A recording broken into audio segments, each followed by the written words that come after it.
Hello, friends. Today we are going to discuss a very important, a very pertinent question, that compulsory voting.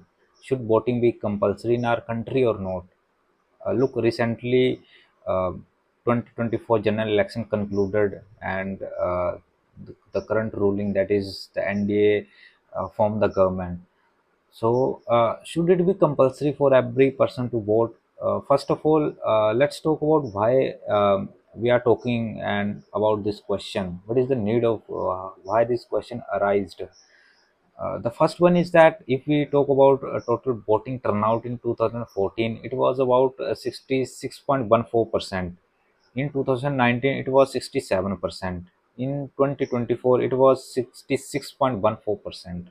So look, 66%, 67% is not much. We live in a democratic country.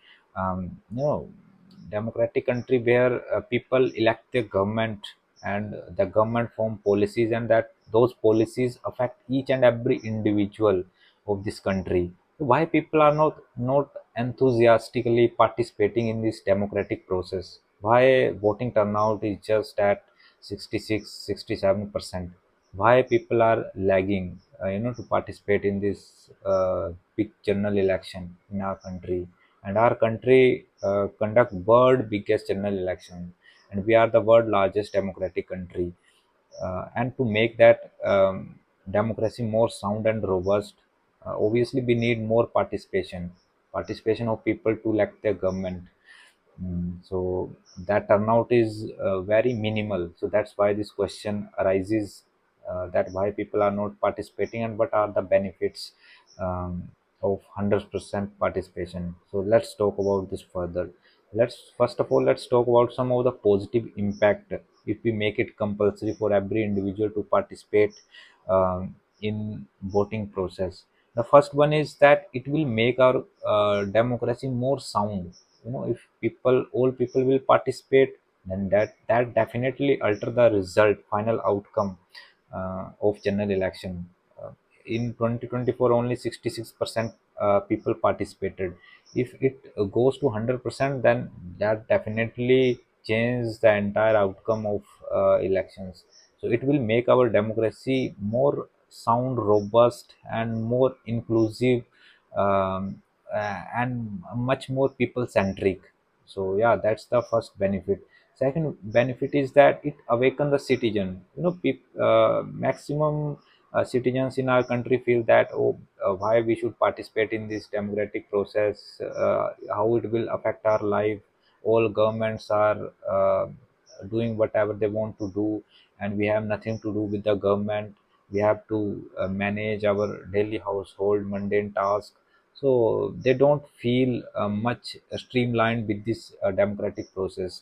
So if we make it compulsory, then obviously people will feel that yes, we are the part of government, and we are in the mainstream. We have to vote, we have to participate in this process. Otherwise we would face some penalties, we would uh, face some charges, like we will pay some sort of fine.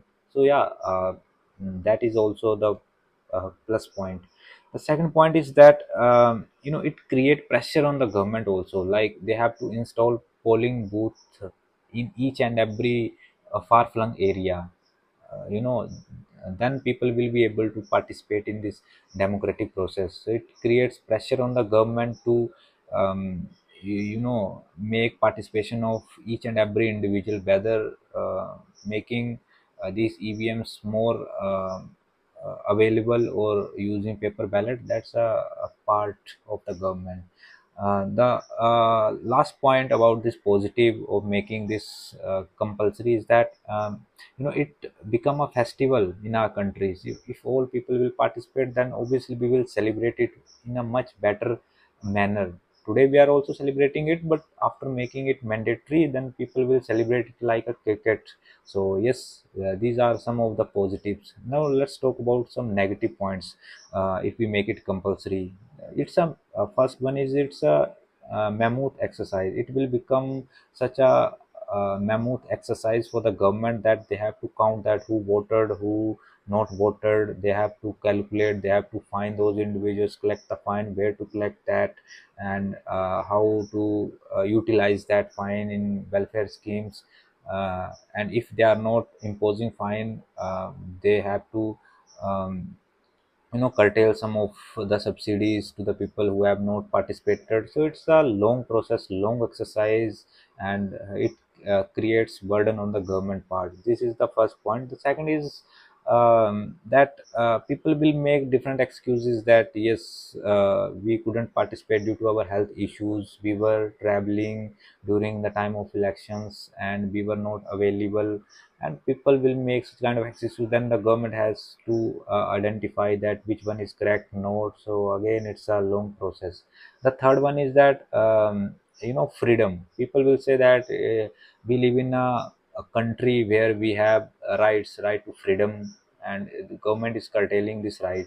People will definitely raise such kind of objection, and which is also justifiable.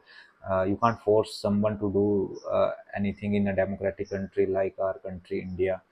So the right to freedom, it will definitely um, pop up if you do such kind of exercise. Another thing is that tampering would also happen. This, if you make it compulsory, then people will make different kind of jugards, that how I can escape from the fine, and how I can participate, and how can I tamper with this entire process. So it will create tampering and other kind of bogus activities. So yeah, that's also a point. Another thing is that if you have to make it compulsory, then negative point would be like um, uh, election would happen somewhere through EVMs, somewhere through paper ballots, where EVM outreach is not possible. So it create a that kind of mixture, and again people will doubt the integrity of election commission, that is it fair or not, and this such kind of doubts will raise. So yes, these all point I have discussed, approx 5 points positive advantages, five disadvantages. Now you have to decide that whether it's a good exercise or not. At last, I would like to say that in many countries it is totally compulsory, like in Australia, Brazil, and many other countries. You can search it on internet. Many countries make it compulsory, and people have to pay fine in Australia if they don't participate in these elections. So yeah, now you have to form your own opinion. I'm not going to give you my own opinion, otherwise you will simply adopt my opinion. So it's your duty to form your own opinion, understand this, whether it is a good for our country or bad, but could be more disadvantages, but could be more advantages, and whether it will make our democracy more sound and more inclusive, or it will harm our democracy. So yeah, that's up to you. Thank you. Have a good